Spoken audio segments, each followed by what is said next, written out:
All right, take three. This is take three for me. Good morning. Good Sunday morning to everybody. Let me see if I have anybody who joins me on a Sunday morning. It has been a while since I've gone live on a Sunday, but I thought I would go live for a few moments.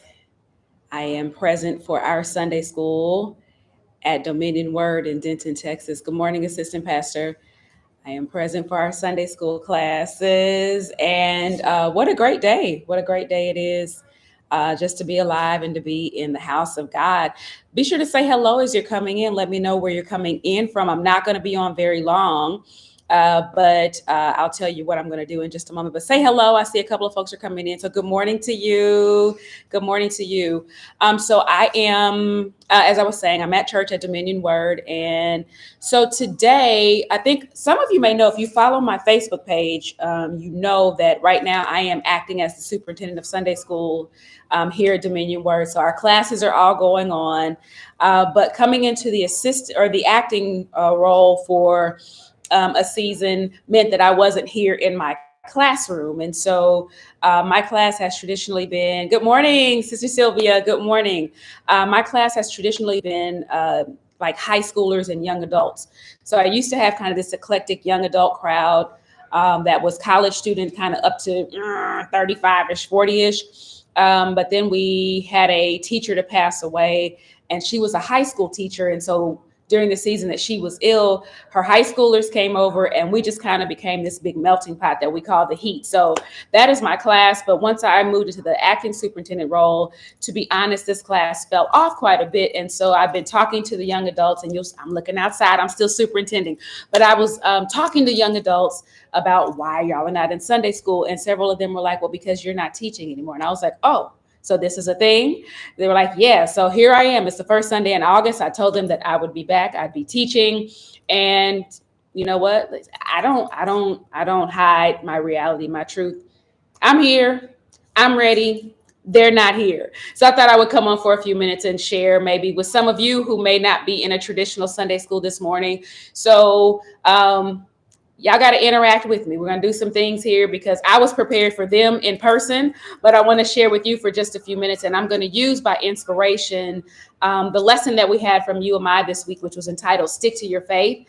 And we were looking at 2 Peter chapter 1, verses 1 through 15. So I've already done the full lesson review. If you want my verse by verse breakdown, you're welcome to go back and find that video. But this morning, I just want to inspire you a little bit. So use your hands and let me know that you're going to talk back to me, because this is going to be activity based. And so I'm going to need you to talk back to me. So if there is anybody who's talking back to me besides Sister Sylvia, let me know in the comments, say I'm talking to you, that I'm here, that you're participating. And so I don't think I'll read the entire passage to you, but I will share sort of the high points of this lesson. And so for young adults, I changed this topic from stick to your faith, which is a really great conversation. But I think that this lesson gives us great inspiration on how to level up if we're looking at our own spiritual lives. And I think that all of us should be thinking like about the quality of lives that we lead as believers. And so we're looking at a group of people who are struggling. And I noticed that like this seems to be common in the New Testament, like they're real people like us who've got stuff going on. I don't know about you, but like I got some stuff going on. Like in my regular real life, I've got things that go on. And all of us have to be encouraged at some point in time. And so this week's lesson is written by Peter, who was one of the apostles of Jesus Christ, one of those who was doing his thing, minding his business, going to work every day as a fisherman when Jesus called him to follow him. And Peter, and I said this in my lesson review, like I love Peter because he is truly like this authentic and unapologetic guy in how he presents. And there are some things that are pretty passionate, if you will, and impulsive with Peter. And yet, God uses those gifts that are inside of him to ultimately become an amazing leader inside of a spiritual community. So as we look at this lesson this week, I'm going to see. No one's talking back to me in the comments right now. So maybe you all are not quite in a position to do my activity with me. So I'll keep talking.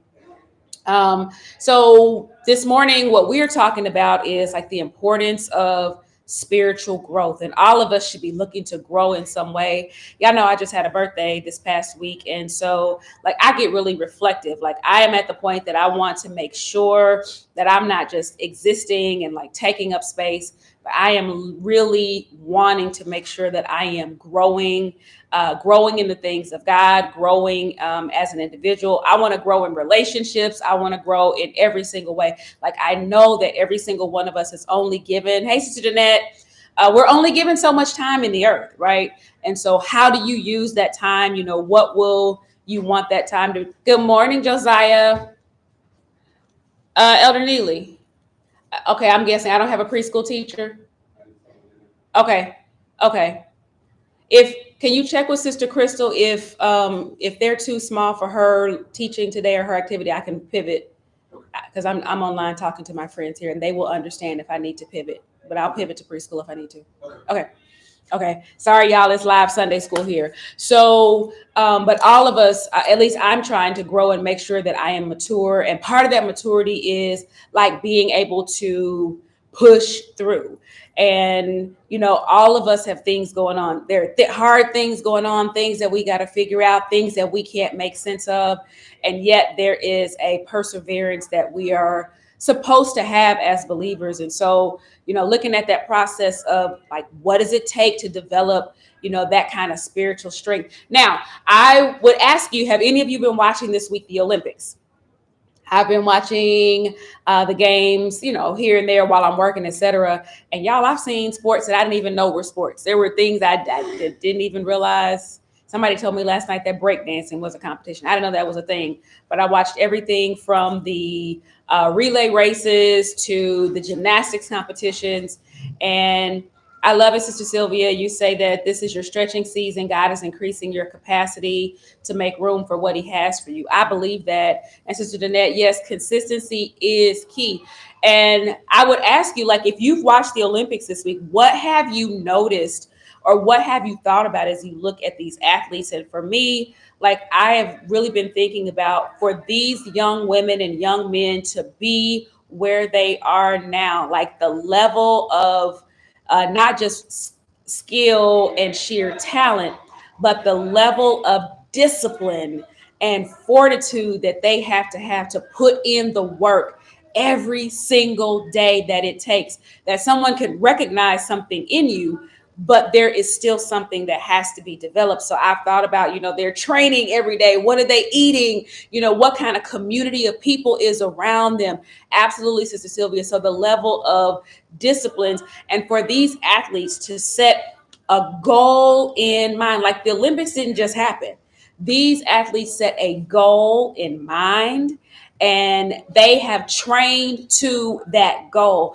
And I guess I thought about that as well. Like, how can we use them as a model? What does it look like to have a goal in mind and to set a level of training that is directed at that goal? So in our spiritual lives, that can look like a lot. It can look like I want to get, you know, better about reading my word. Well, what disciplines are you going to put in place so that you're engaging with the word every single day? You know, it might be, I want to get better in, you know, believing God. Well, what disciplines are you putting in place to make sure that you are hitting those goals? And as we look at the way that Peter talks to, you know, these folks in this particular letter, he is talking to them in that way to know that you've got to figure out what your goal is. Like, if your goal is to be a person of faith and to stick to it and to make it, then we've got to do that. So, you know, in preparing with this lesson, I've been thinking about, and I would challenge you to think about, like, the importance of discipline. And even in our spiritual walk, what are those disciplines that you put in place? You know, how often are you engaging with the word? How often are you going to a community of worship, specifically to a space of church? How often are you in prayer? Do you have any times of fasting in your regimen as a believer? So, you know, these disciplines, and I should have had my Bible out. Let me grab my notes. There are some disciplines that, you know, Peter even gives us in terms of believers, like what that level of discipline looks like. And I think there's 7 or 8 of them that he gives us right around verses 5 through 7. And he's talking about like every believer making effort. And that's why I kind of reflected on, these Olympians who have made every effort to make sure that they are in a place to be there and to perform, with strength to do what needs to be done. So he's telling us as believers, like, to make every effort to make sure that we are reflecting a life as believers that has a level of Christian maturity associated with it. So, I think about what it looks like to put in the effort. And some of that effort is, sometimes effort is reflecting. Sometimes effort is not speaking. Sometimes effort is going back and looking back at behaviors and things that you've done. And do they align with what God is calling us to do? He talks about like adding the first quality is virtue. And that's like moral excellence and integrity. Like thinking about the fact that as believers, like we've got to be people of high moral character. We've got to have a behavior that reflects who we say we believe. Like I'm telling y'all, like I really don't. Not because I'm so wonderful, but I don't go everywhere and I don't do everything and I don't listen to everything. And sometimes that has even meant, with groups of friends and even sometimes family, sometimes that means being excluded from activities, excluded from things. And that used to bother me, right? I think, well, why don't they ever invite me? And now I realize, well, they have obviously decided that there is something different about me. There's something different about the ways that I am living, not that make me amazing, but it's something that they realize she's just not going to do a certain thing. So I think there is, again, that character, this integrity. Integrity for me is like, are you honest? Do you do what you say you're going to do? Do people know you to be a person of your word? He also talks about knowledge, and knowledge is really where I was just talking to another teacher this morning, like to know God is more than just to show up here on a Sunday morning. But to know God is to literally put in the work, the effort, not the effort on things that we do, but the relationship building effort. And like, I think very naturally about building relationships. If I'm building a relationship with somebody, I don't get to know you if I don't spend time with you. I can say I know your name, I know about you, I've seen you before, but to literally put in the effort to get to know someone, to understand how they tick and what their ways are. And in the case of God, like, what is his word? Like, what does his word say? What does he promise? It's interesting to me, the demand, right, that people want to put on God to come through for me when I need something, but you're not building that relationship with him on a daily basis. So knowledge is important. He talks about self-control, and that's that ability like to master your own desires, to master your own impulses, to have that discipline. And even going back to like these Olympians, I think about, what do they eat? What is their discipline in rest? How much time do they spend in a gym training every day? What do those things look like? And in our own lives, like I think about self-control very practically. So I've even been looking at, like, this year, I've tried to be more intentional personally with, what I'm eating and what I'm taking in and how much water I'm having. And so I'm trying to turn over some new leaves in those areas. But it takes some intentionality in those areas, and, self-control and mastering your desires. Like I've noticed with me, it's one thing, like I'm a single household, so I'm unmarried, I have no children. It's one thing when I'm home by myself to feel like I have control, and I don't eat this, I don't eat that, and I'm not doing this. But I've noticed in the last couple of weeks, like, I'm a social eater. So, with my sister being in town and with being with my family last week at birthday time, like I was there for the social aspect of eating versus, my sister leaves today. And I know I was like, well, I'll be back to, whatever it is I've been doing. So those impulses, it's not just, can you resist those impulses when you're by yourself, but are you putting the right things in place so that even in social settings? Because for me, I just gave you an example that's about like meals and water, but I think it has a bigger implication because in our lives, I think we're like that. It's one thing to maintain you when you're by yourself, but yeah, when you're with the group, can you resist those social impulses? When you're with a particular person, can you resist an impulse? And so that's what those, I think, self-control and that desire, being able to keep desire under subjection is really about. And that in a real way honors God, right? When we can control ourselves, I do believe that it honors God. There's perseverance, and that is like the ability just to keep pushing through.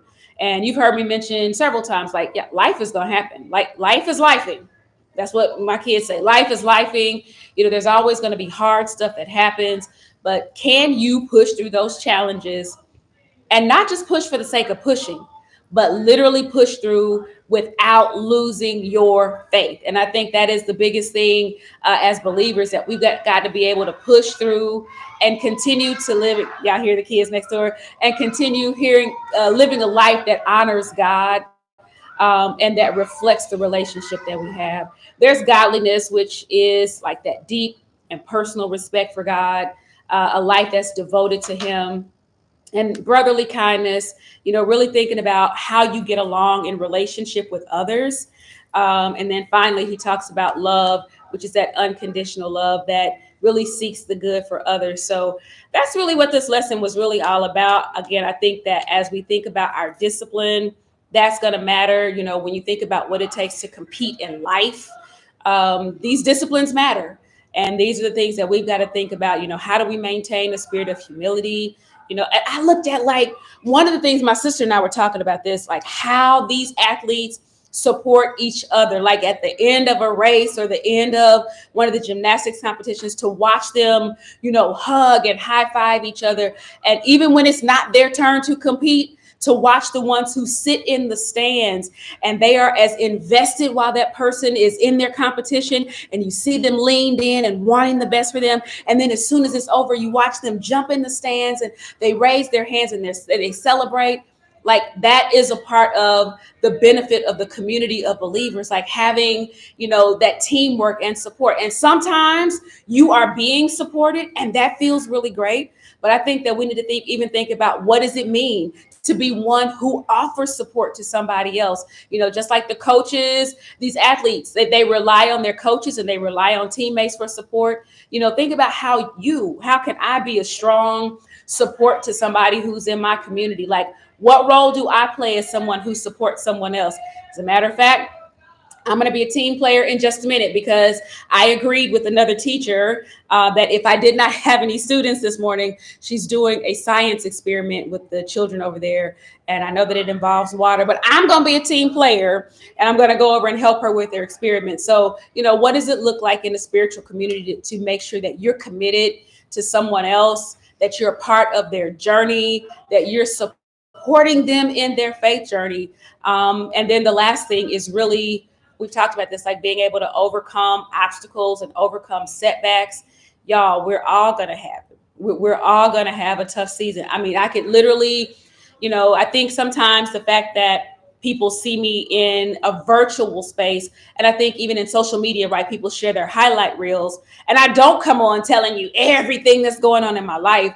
That doesn't mean that there aren't things going on. There have been hard things. I've gone through setbacks. I've experienced losses just like anybody else. But I think the difference is like how we as believers decide that we're going to fix our minds to like move forward no matter what. And there are times that all of us have wanted to sit on the sidelines and we've wanted to quit and say that's enough. I've gone through that this year where I'm like, okay, I'm just doing too much. I'm feeling overwhelmed. All of us are going to face these obstacles. But, again, how are you being supported? What grace do you show yourself? What are you allowing yourself in those seasons as you sort through obstacles?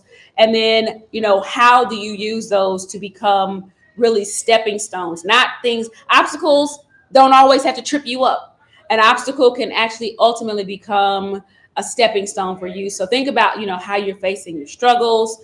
How are struggles being used to strengthen your faith? When things happen, I was listening to a sermon this morning, and he was talking about, he preached out of Acts chapter 9, and that was where the conversion of Saul to Paul takes place. And I just remember his closing illustration was, I think it was Michelangelo, who saw a regular slab of marble. And this marble ultimately becomes a masterpiece that is known as the Angel something. I don't remember the exact name of it. But the bottom line was they asked him, know that something beautiful could come out of what looked like a regular piece of marble. And his answer was, I just kept chipping away until I freed the angel. And so that really resonated with me this morning because it really shows me how, like, sometimes it feels like trouble is chipping away at us, but there is something that God sees inside of us that may look regular to everybody else, but God uses like our difficulty. He uses the things that we've gone through. I look at my own life and hey, I don't know. I didn't know how God was going to use me getting laid off twice. I had no idea how that was going to work out, but he caused it to work out. I've been through a number of things. I didn't know how God would use those things that seemed like they were going to hurt me, but ultimately they've all worked together for something good. So learning to endure, as a person who just doesn't quit is what I think I'm trying to say. So that's it. This week, I want to challenge you to consider what kind of athlete are you spiritually? What kind of spiritual athlete are you? Are you putting in the work daily to be strong? Are you making sure that you have the right support system around you? Are you setting goals in your faith? Like, what are your personal goals in your faith? And then what are you going to do to make sure that you've got the systems around you so that you just don't quit? All right, I got to run next door. Sunday school. I gotta go back into my acting superintendent role. But yeah, level up. It's time, Sister Sylvia, for us. We're all leveling up. God uses everything around us to help us level up. So I love y'all. Let me get back over here to my job, and I'll get these young people and tell them that I was here. They weren't here today. All right, let me go check out my other classes. I love you, everybody. Have a super Sunday. Bye.